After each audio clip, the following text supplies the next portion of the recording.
Sa isang marangyang gala, ang pabirong hamon ng isang bilyonarya ay inakala lamang na magpapasaya sa kanyang mga mayamang bisita hanggang sa may isang batang janitor na humarap at tumugtog na para bang nakasalalay dito ang kanyang buhay. Ang mga kumukutitap na ilaw sa ibabaw ng bulwagan ng Crystal Bay Hotel ay kumikislap sa makikinis na marmol na sahig, lumilikha ng gintong refleksyon na lalong nagpatindi sa karangyaan ng gabi. Ang mga bisitang nakasuot ng magagara at angkop na kasuotan ay kumikilos sa pagitan ng mga mesa na natatakpan ng puting telang malinis na plansado.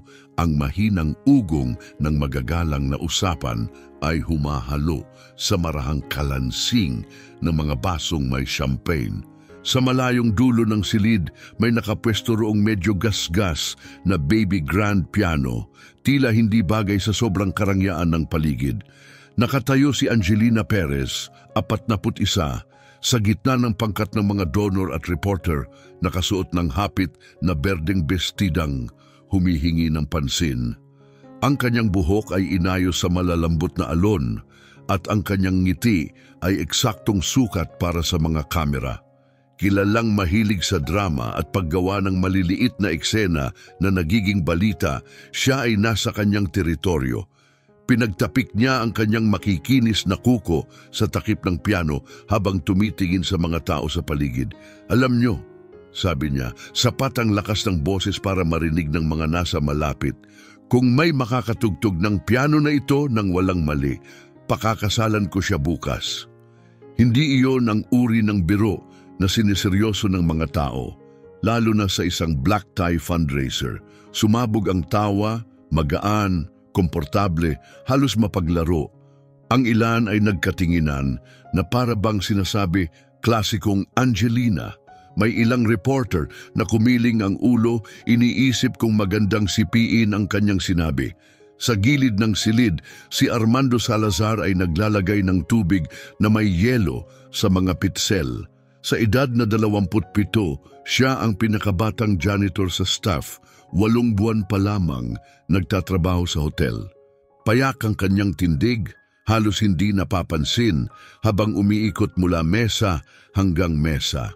Ngunit nang marinig niya ang sinabi ni Angelina, natigilan siya.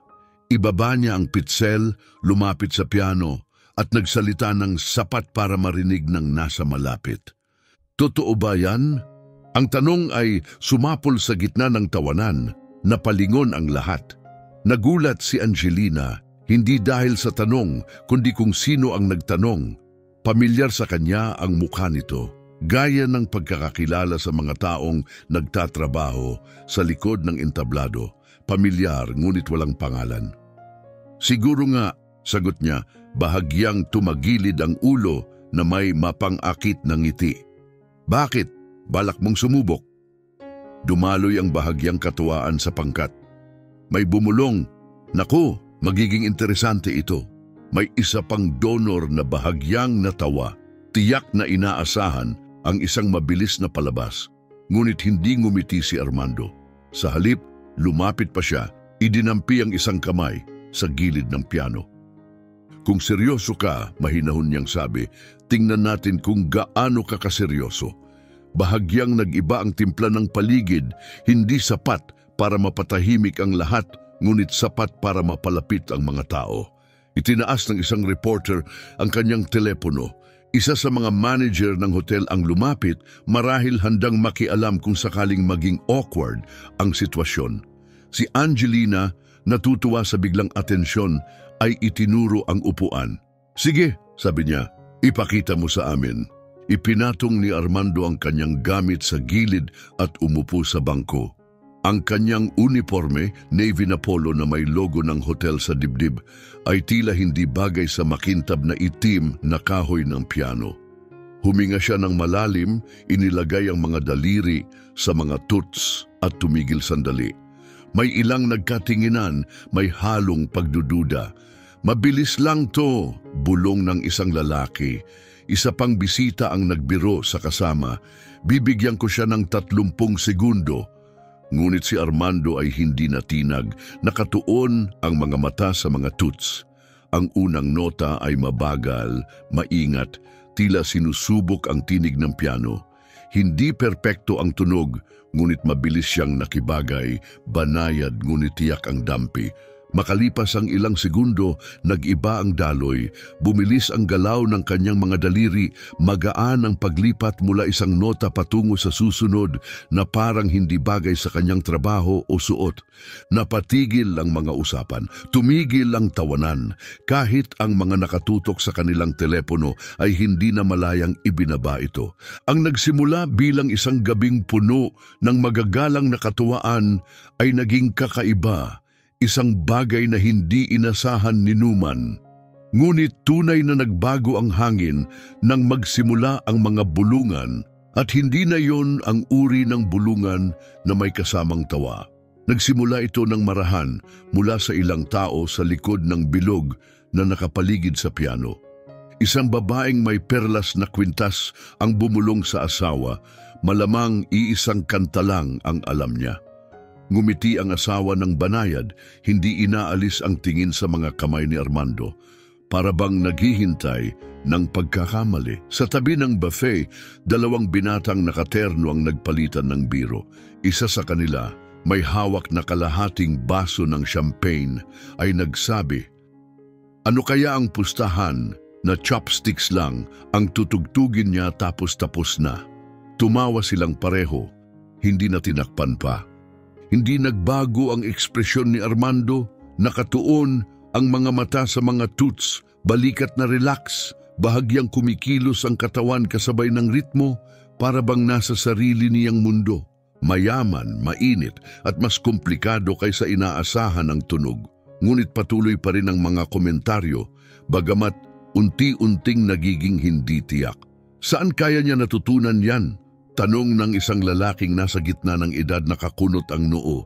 Siguro sa YouTube, sagot ng isa na may kasamang pilit na tawa, ngunit walang kumpiyansa. Si Angelina, nakasandal sa piano, ay pilit na pinapanatili ang ngiti.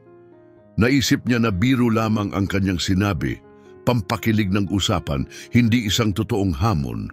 Ngunit habang lumilipas ang bawat tugtugin, mas pinagmasdan niya si Armando. Ang kanyang tindig, ang kontrol sa kanyang mga kamay, ang paraan ng paghinto para bigyang hininga ang silid bago muling sumabak sa susunod na bahagi. Hindi masama, sabi niya ng kaswal, sapat ang lakas para marinig ng mga nasa malapit. Pero kaya mo bang ipagpatuloy yan ng higit sa 1 minuto? Biro ni Angelina. Hindi sumagot si Armando. Sa halip, sumabak ang kanyang kaliwang kamay sa malalim at makapangyarihang mga kordon, habang ang kanang kamay ay sumasayaw sa matataas na tuts ng may banayad na katumpakan. Halos mapaglaro ang dampi, lalong naging masalimuot at mas makapal ang musika. Isang habi ng tunog na tila walang kahirap-hirap, ngunit malinaw na hindi ganoon. Itinaas ng binatang may hawak na champagne ang kanyang kilay, mahina niyang inamin, okay, hindi chopsticks. Mula sa kabila ng bulwagan, isang chef na nakaputing uniforme ang lumabas mula sa pintuan ng kusina at sumandal sa hamba, nakapulupot ang mga braso, nakatutok ang mata kay Armando. May ilang waiter na bumagal ang kilos, dala pa rin ang kanilang tray na hila ng musika. Ngayon, hindi na lamang ang mga piling bisita ang nakikinig, maging ang mga staff ay napansin na rin. Isang babae na may kumikislap na navy na bestida ang lumingon kay Angelina at nagsabi, magaling talaga siya. Kumaway si Angelina ng kaswal, pilit na kalmado. Mula kahit saan pwedeng manggaling ang talento, sagot niya, ngunit may talim ang kanyang tinig na tila hindi niya inaasahan ang ganitong pangyayari. Samantala, muling nagbago ang tugtugin ni Armando. Lumipat siya sa isang bahagi na puno ng damdamin, bago biglang lumakas at sumiklab. Hindi na lamang naririnig ang musika, dama ito. Pinuno nito ang silid ng presensyang binabago ang paligid. Hindi na ito background music, ito na ang sentro. Ngunit may isang lalaki sa gilid ng karamihan ang pabulong na nagsabi, pustahan ni hindi siya marunong bumasa ng nota. Kahit mahina, narinig ito ni Armando. Hindi siya nag-react, hindi tumingin pataas. Sa halip, umakyat ang kanyang kanang kamay sa keyboard at tumama ng isang notang sobrang dalisay na kumalimbang parang kampana bago walang putol na bumalik sa tugtugin. Isang babaeng nasa unahan, nakahalukip-kip, ay tumagilid ang ulo at malakas na nagtanong, saan ka natutong tumugtog ng ganyan? Sa wakas ay nagsalita si Armando, kalmado, hindi rito. Ngayon, ang tawanan ay hindi na mapanghamak, kundi puno ng kuryosidad.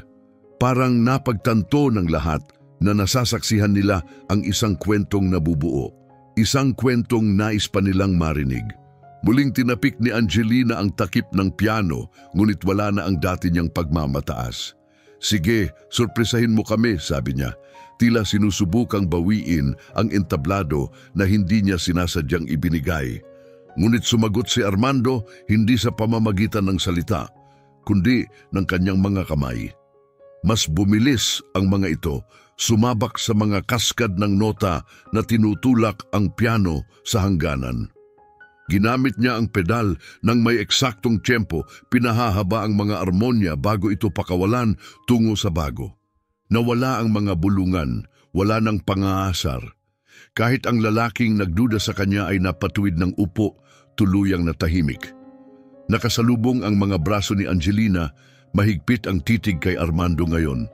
Para bang sinusukat ang higit pa sa musika, ngunit ang tunay na pagbabago ay dumating ng may isang tao, sa karamihan ang tumigil sa pagtingin sa kanya bilang libangan at nagsimulang makita siya bilang isang alagad ng sining.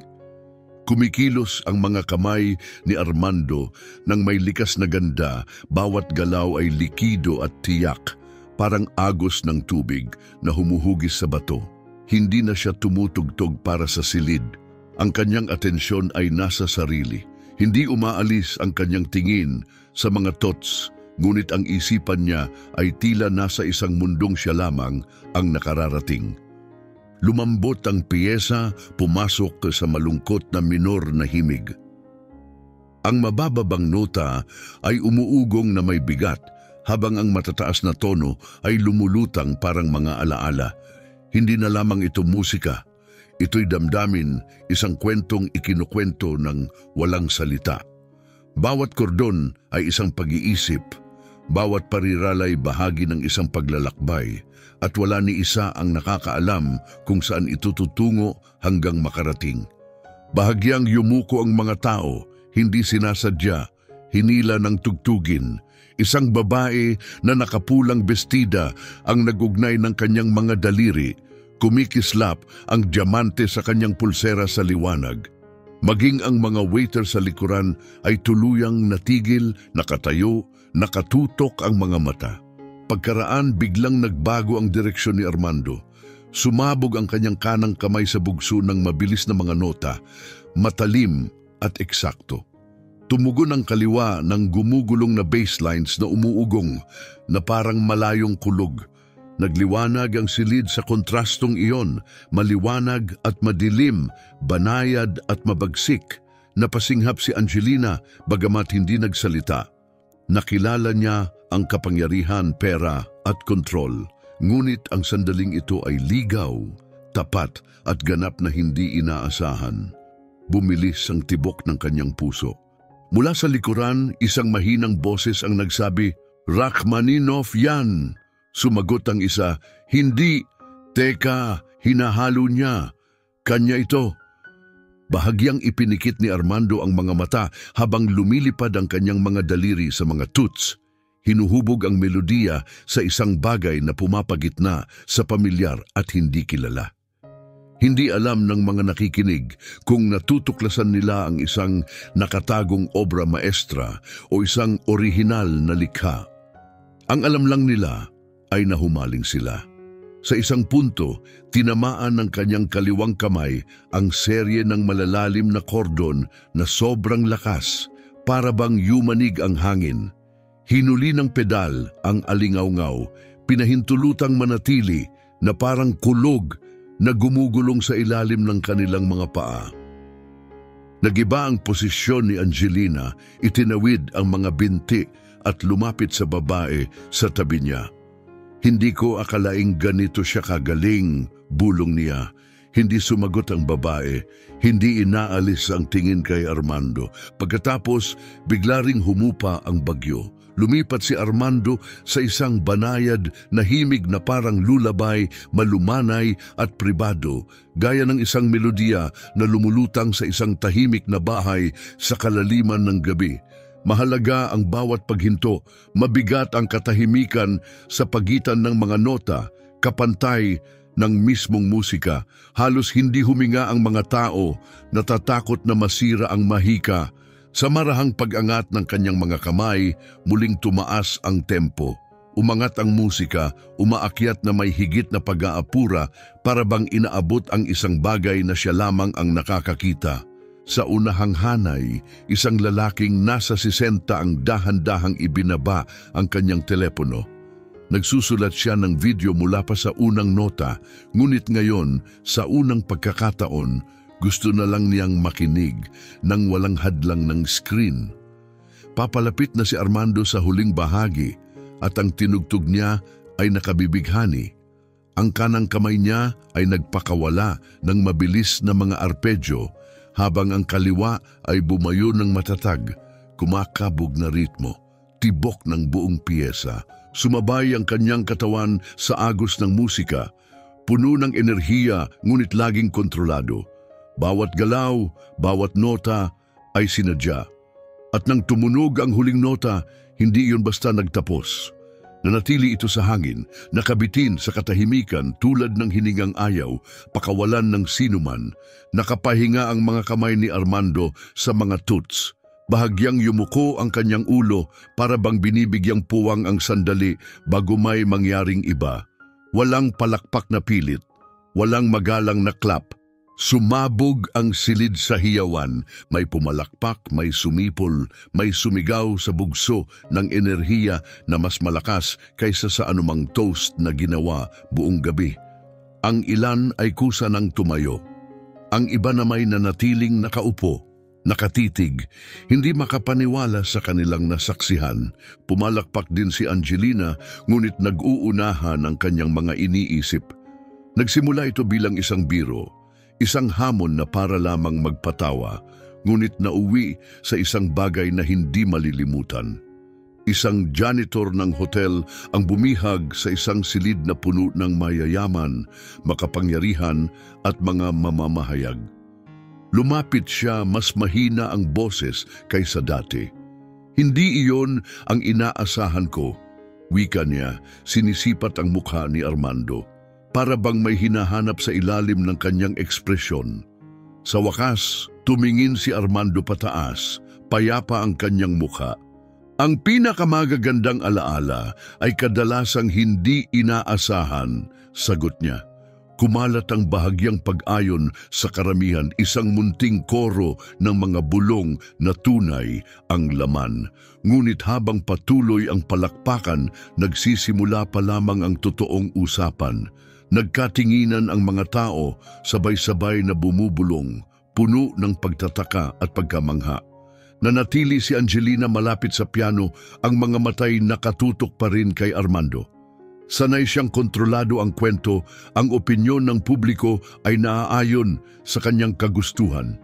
Ngunit ngayon, ang spotlight ay lumipat at hindi siya ang nagdirekta. Lumapit ang isang babaeng nasa 50, balot ng kumikislap na pilak na shawl, may mabait na ngiti. Binata, wika niya ng mainit. Saan ka natutong tumugtog ng ganyan? Ipinatong ni Armando ang mga kamay sa kanyang kandungan at sumagot, sa bahay.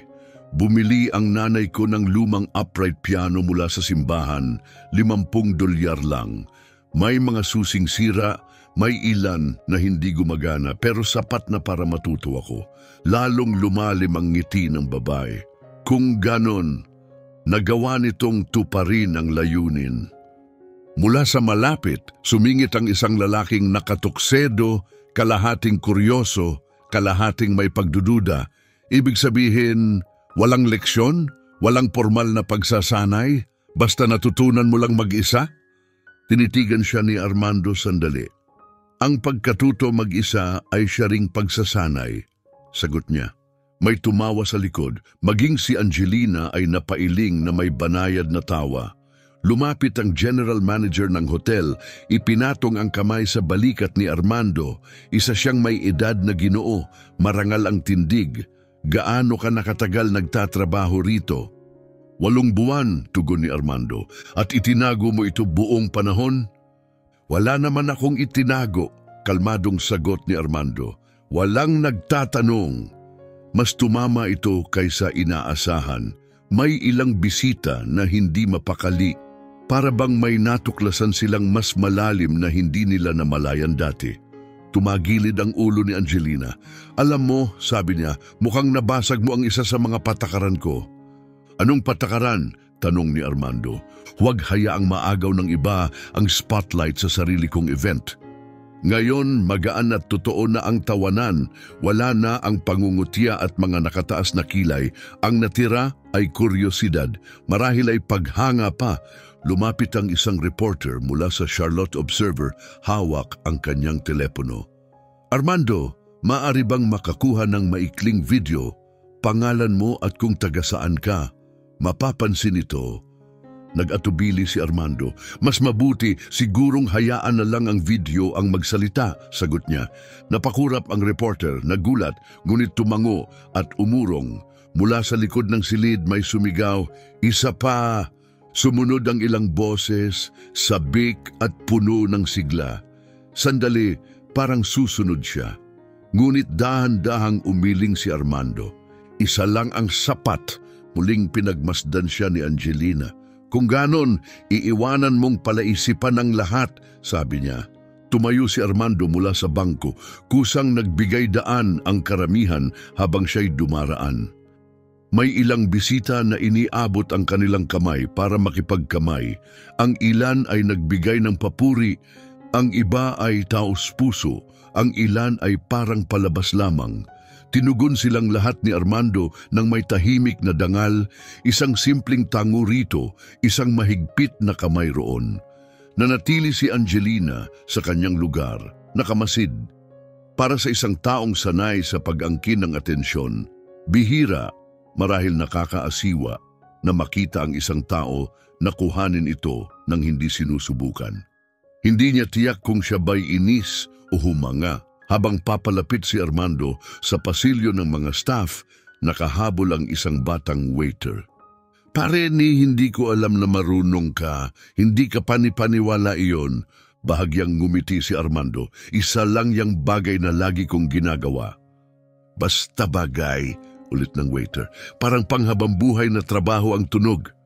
Natigilan si Armando, inayos ang strap ng kanyang cleaning cart at sinabi, marahil nga. Pagkatapos, itinulak niya ang pinto at lumabas. Bumagsak ang mabigat na pinto sa kanyang likuran, iniwan ang bulwagan na umaalulong sa kanyang iniwan. Bumalik sa piano, marahang inilagay ni Angelina ang kamay sa takip nito. Patuloy pa ring umaalingas-ngas ang silid, hindi na mula sa tugtugin, kundi mula sa mga usapan na ngayon ay pumupuno sa bawat sulok. Iisa lang ang pinag-uusapan ng lahat. Ang janitor na sinakop ang gabi gamit lamang ang kanyang mga kamay at isang piano. Alam na niya bago pa siya lumabas ng hotel, nalalabas ang video online at hindi lang online kundi kahit saan. Lumapit ang isang lalaki sa tabi niya at bulong, alam mong magva-viral ito, di ba?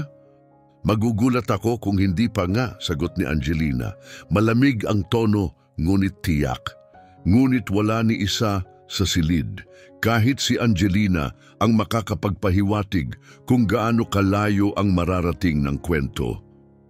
Pagsapit ng kanyang kotse sa labas ng marangyang apartment building, walang tigil ang pag-vibrate ng kanyang telepono, 2 dosenang mensahe mula sa mga kasamahan, dagsa ng notifications sa social media at maraming missed calls mula sa kanyang publicist ang bumungad sa screen.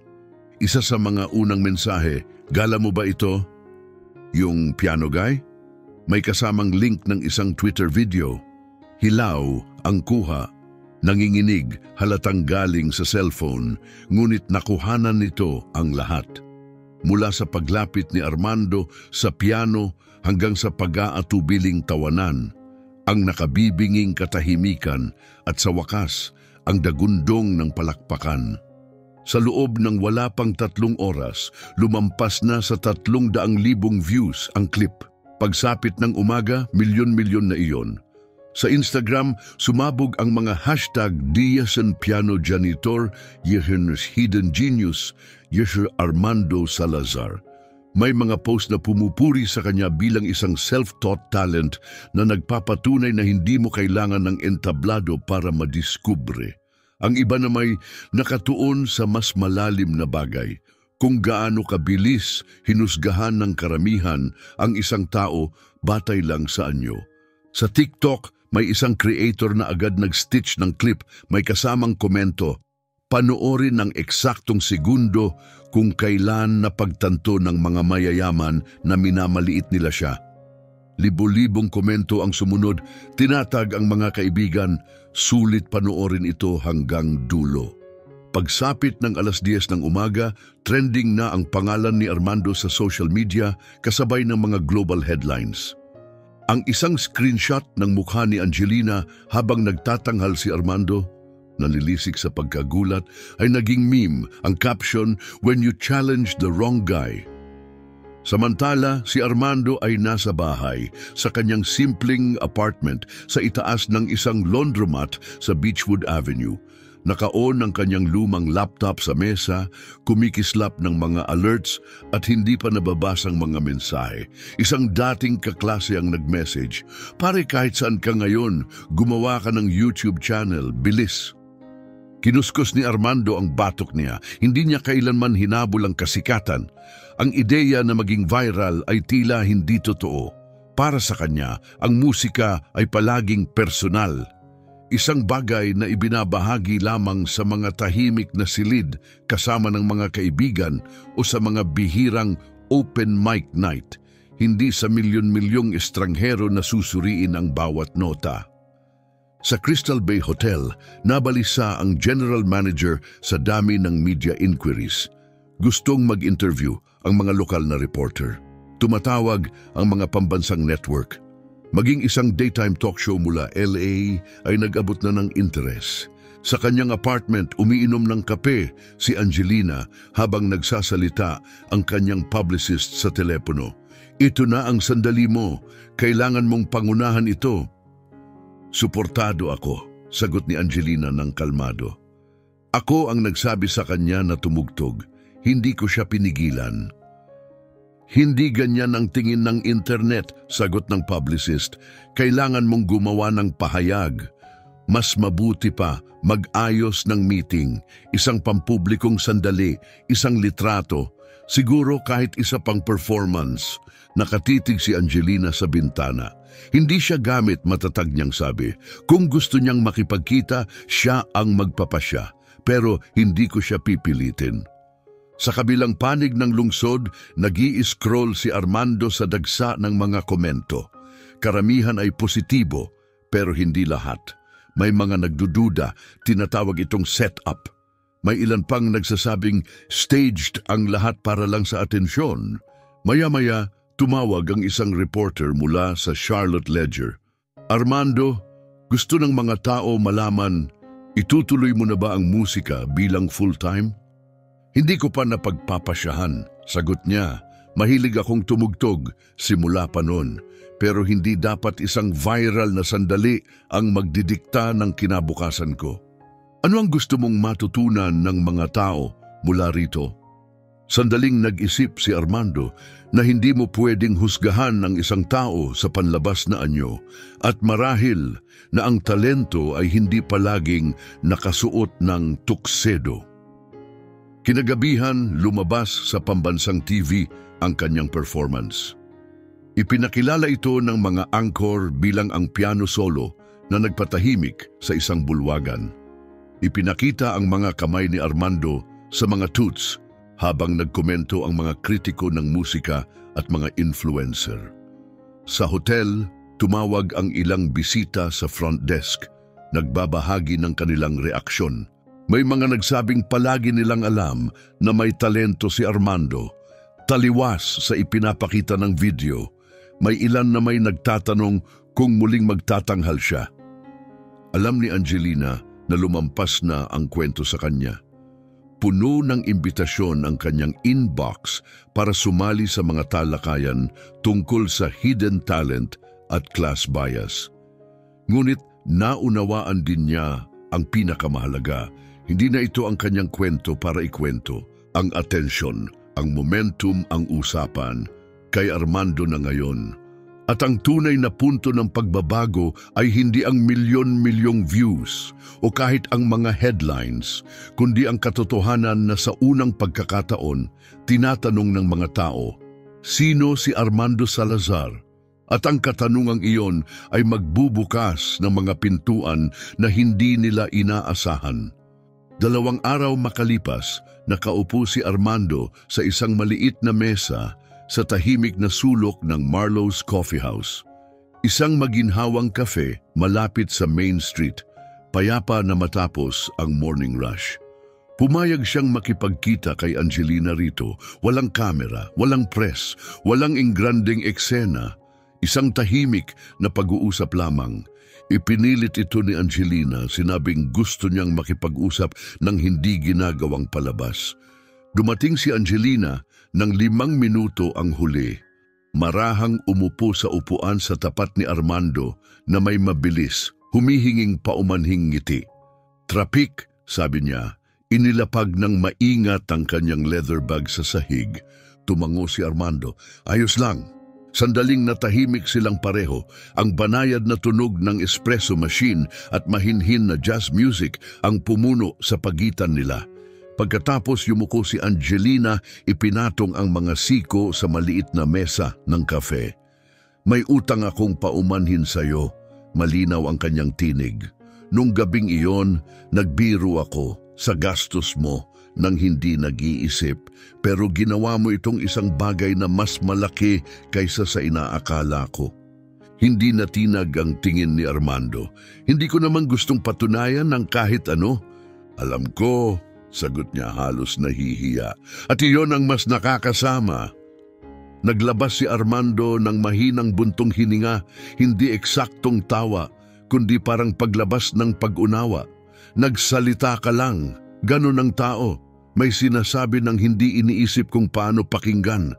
Ilang beses ko nang naranasan iyon. Hinalo ni Angelina ang kape, nakakadating lang banayad ang pagtama ng kutsara sa porselanang tasa. Hindi ka lang basta magaling nung gabing iyon, tumugtog ka na parang may kahulugan, parang matagal mo nang daladala ang musikang iyon. Meron nga, tugon ni Armando, nagsimula ako noong 10 taon ako. Bumili ang nanay ko ng lumang upright mula sa isang bentahan ng simbahan.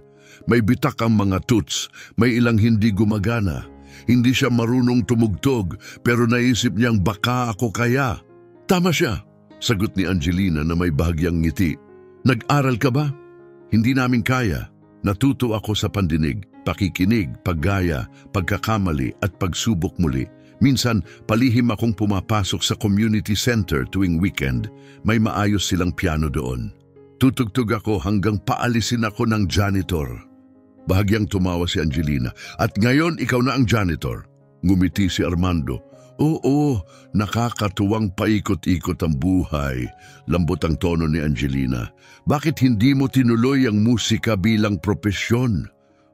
Umupo si Armando ng mas sandalan, hawak ang tasa ng kape.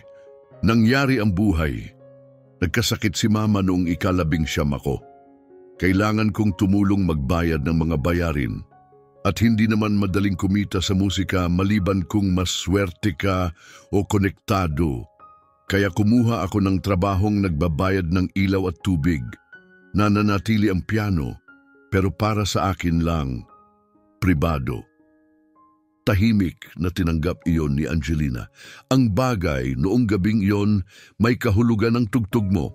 May mga mensahe akong natanggap mula sa mga tao, estranghero, na nagsasabing naalala nila ang isang mahal sa buhay o isang pangarap na iniwan nila. Tumingin si Armando sa bintana.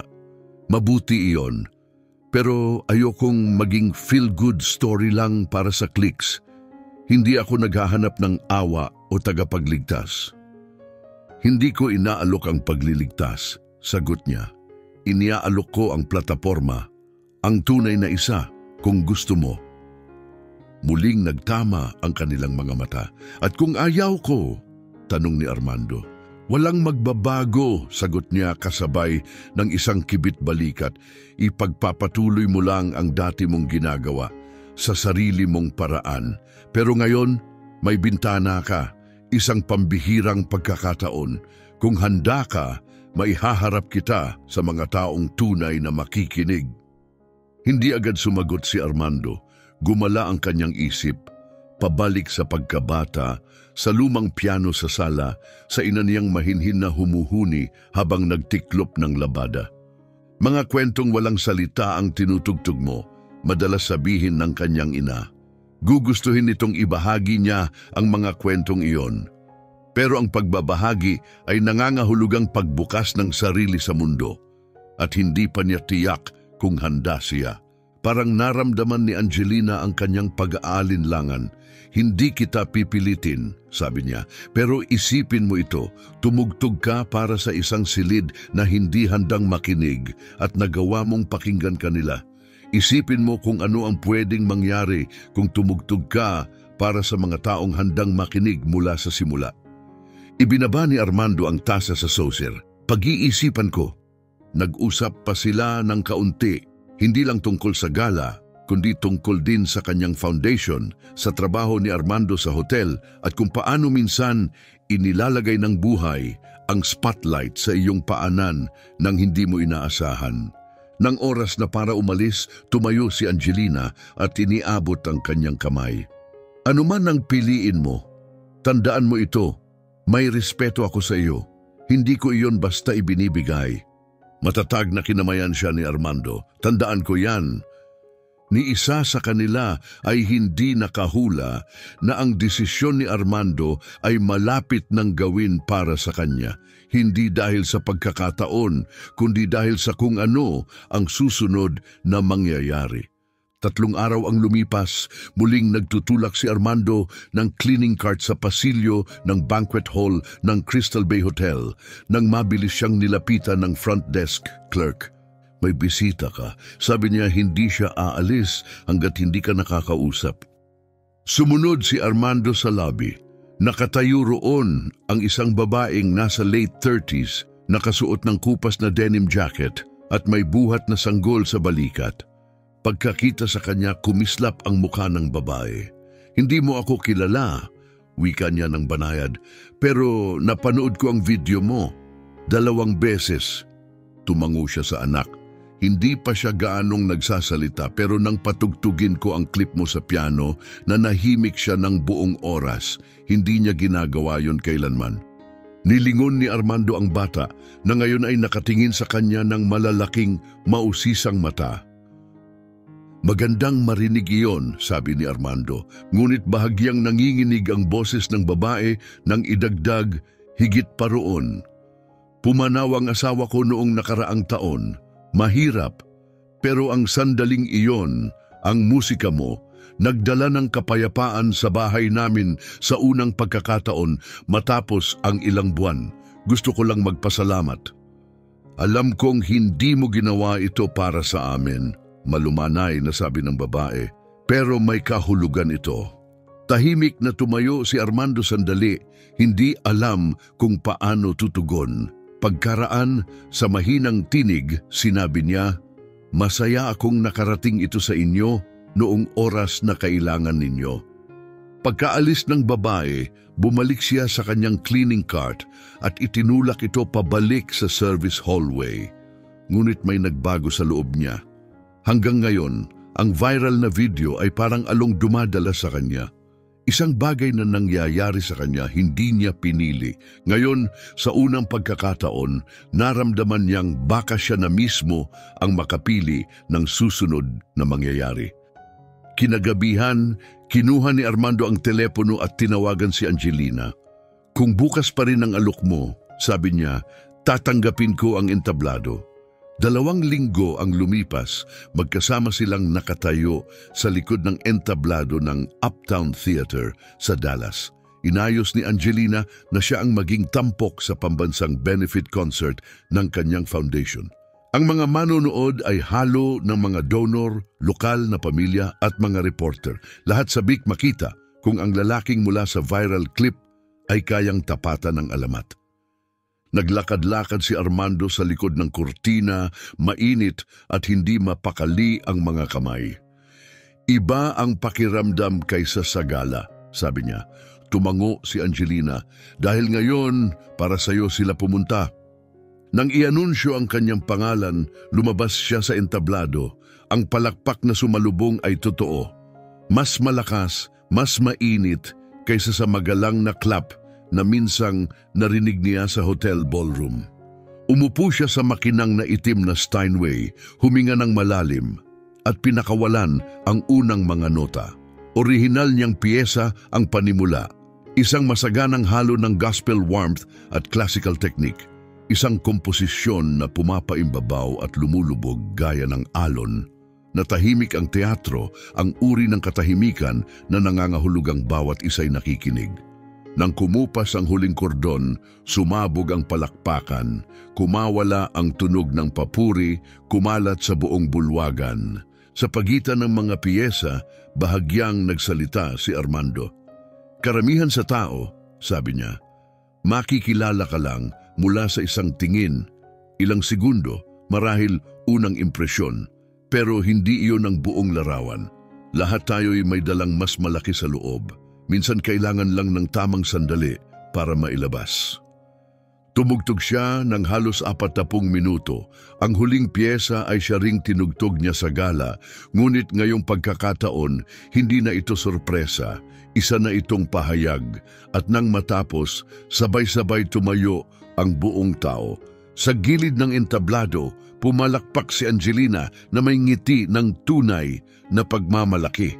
Pagkatapos, habang nagkakapalitan ng kwento ang mga tao sa lobby, nilapitan nila si Armando hindi lang upang purihin ang kanyang talento, kundi upang ibahagi ang sarili nilang mga kwento tungkol sa mga instrumentong naiwan sa mga lumang aparador, tungkol sa mga pangarap noong kabataan na isinantabi para sa bayarin, para mabuhay, tungkol sa mga nakatagong galing na halos nakumbinsi nilang wala ng halaga. Pagtatapos ng gabi, napagtanto ni Armando ang isang bagay na hindi pa niya naramdaman noon. Ang kanyang musika ay hindi na lamang sarili niyang pagtakas. Naging koneksyon na ito, isang tulay sa pagitan niya at mga estranghero na ngayon ay nauunawaan niya. Sa labas, sinalubong siya ni Angelina habang lumalabas sa malamig na hangin. Alam mo, wika niya, maaari mong gawing propesyon ito. Siguro, tugon ni Armando, pero kahit hindi, may natutunan ako. Ano yon?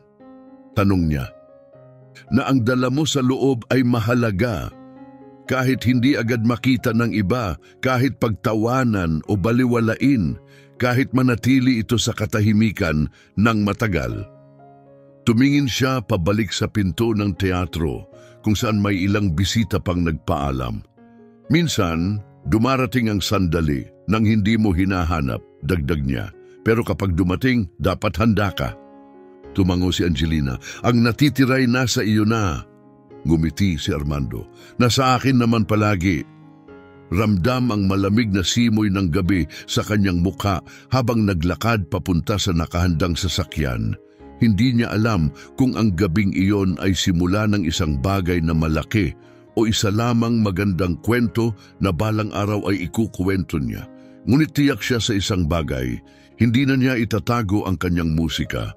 Kaya kung may hawak kang isang bagay na mahal mo, isang passion, isang talento, isang pangarap, musika man, pagsusulat, pagpipinta o iba pa, huwag mong hintayin ang perpektong oras. Ibahagi mo ito, ilabas mo sa mundo. Dahil hindi mo alam kung kaninong buhay ang mababago nito, kabilang na ang sa iyo.